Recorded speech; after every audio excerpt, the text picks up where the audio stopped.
Can you tell me what the driver was to adopting the Better Brand Health approach to tracking?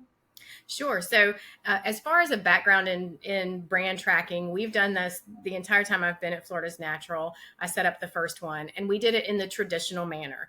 We set it up with a defined category. We defined the consumer in the category, and then we collected data week over week. We would have then quarterly roll ups. I'm sorry, weekly roll ups, and then a quarterly look as well that we would review. And then over time, of course, maybe communication changed or priorities changed. So they became bulky over time and long questionnaires. Um, and we had moved away from that weekly tracking. One of my good vendors said, these brand metrics, they move glacially. So rather than tracking them weekly as we had, we started to move to a monthly approach, and then more recently, a more wave based approach.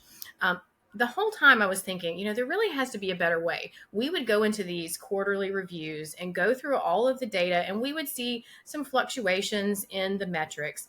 But at the end of it, walking away, the actionability tended to be something like, well, you need to spend more money on media, which, of course, yes, we do need to spend more money on media. That's not especially actionable.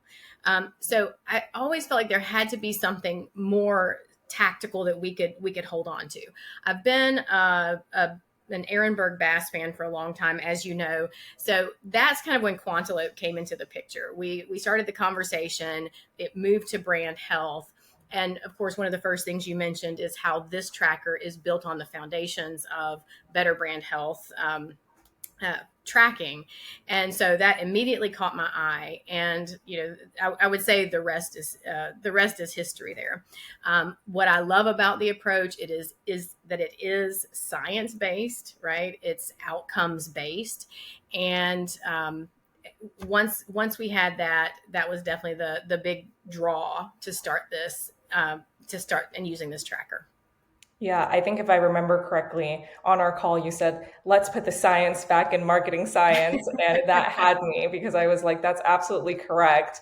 And a lot of the pain points that you were talking about are things that we hear all the time. People are like, we have these huge trackers with so much data, and like, we don't even know how to leverage most of it to create brand growth strategies. So it is definitely cool that you already had familiarity and experience with the Ehrenberg Bass Institute in order to shape your decision.